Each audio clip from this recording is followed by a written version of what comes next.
नमस्कार, स्वागत है आप सभी का सुजत सारांश की इस क्लास में। इस क्लास में हम पढ़ते हैं राजस्थान का करंट अफेयर्स, जिसका आधार होता है राजस्थान सरकार की सुजस पत्रिका।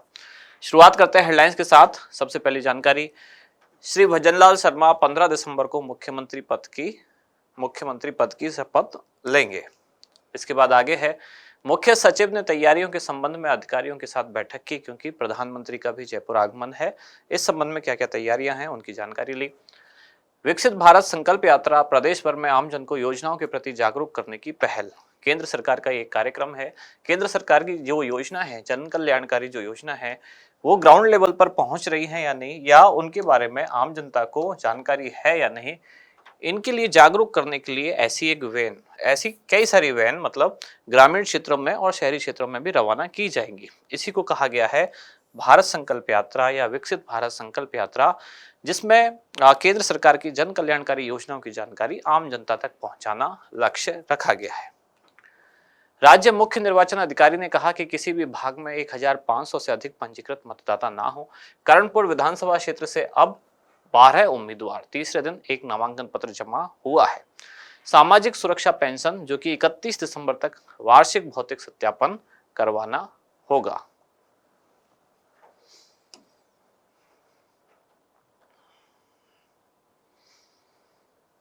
इसके बाद इंडेक्स हमारा, केवल दो ही जानकारियां ऐसी हैं आज। पहला है विकसित भारत संकल्प यात्रा और दूसरी है करणपुर विधानसभा चुनाव, जो कि पहले स्थगित हो गए थे।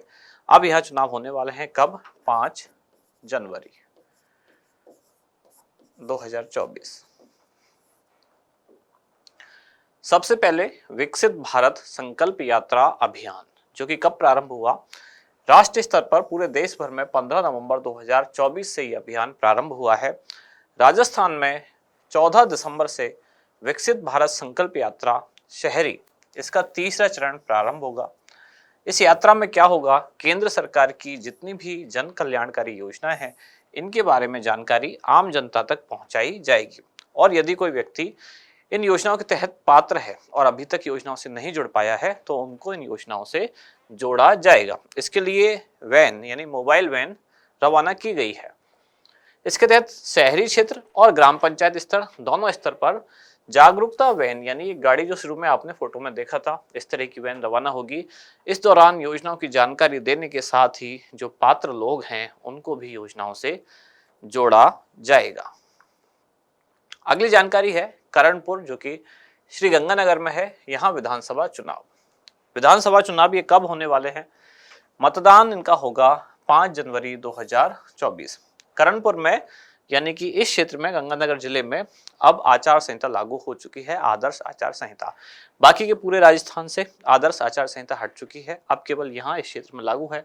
कारण क्या है? क्योंकि जब चुनाव होने थे राजस्थान में, संपूर्ण राजस्थान में चुनाव हुए 25 नवंबर को। अच्छा, राजस्थान विधानसभा चुनाव की पहले जो तिथि थी वो रखी गई थी 23 नवंबर, फिर 23 नवंबर को चेंज करके किया गया 25 नवंबर। और जब अधिसूचना जारी की गई तो राजस्थान की सभी 200 विधानसभा सीट के लिए जानकारी दी गई कि यहाँ सभी सीटों पर चुनाव होंगे। लेकिन फिर क्या हुआ? जब नामांकन पत्र दाखिल हो गए, नामांकन वापसी की तिथि भी निकल गई, उसके बाद करणपुर जो विधानसभा सीट है, यहाँ से जो कांग्रेस प्रत्याशी हैं उनका निधन हो गया। अब निधन होने के बाद अब वहां नया प्रत्याशी नहीं घोषित कर सकते थे, क्योंकि वो जो सारी तिथियां थी नामांकन दाखिल करने की, नामांकन वापस लेने की, वो सब समाप्त हो चुकी थी। इसलिए यहाँ उस समय जो विधानसभा चुनाव है वो स्थगित कर दिए गए थे। अब पूरे राज्य में आदर्श आचार संहिता लागू थी और यहाँ नहीं थी, क्योंकि यहाँ भी थी, मतलब अब यहाँ लागू है और पूरे राज्य में नहीं है। उसका कारण क्या है? क्योंकि अब यहाँ इनके लिए, चुनावों के लिए अब अधिसूचना जारी की गई है और अब यहाँ चुनाव होने वाले हैं कब? 5 जनवरी 2024 को। इसके लिए अधिसूचना कब जारी की गई? तो ये जारी की गई है 12 दिसंबर 2023 को। नामांकन पत्र भरने की अब यहाँ अंतिम तिथि क्या है? ये रखी गई है 19 दिसंबर। नामांकन वापसी की अंतिम तिथि क्या है? ये रखी गई है 22 दिसंबर। और यहाँ मतगणना कब होने वाली है? मतगणना होगी 8 जनवरी 2024। ये सारी की सारी जानकारियां किससे संबंधित है? करणपुर श्री गंगानगर, जो कि एकमात्र सीट है जो रह गई थी। यानी कि अभी सारी सीटों पे जो चुनाव हुए थे, केवल एक सीट पर नहीं हुआ था, यही वो सीट है जब 25 नवंबर को जहाँ विधानसभा चुनाव नहीं हुए थे।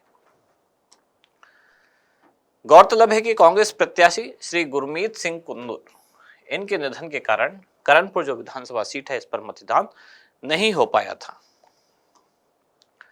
आज का अभ्यास प्रश्न क्या है? विकसित भारत संकल्प यात्रा का उद्देश्य निम्नलिखित में से कौन सा है? ये है नहीं है, ये है।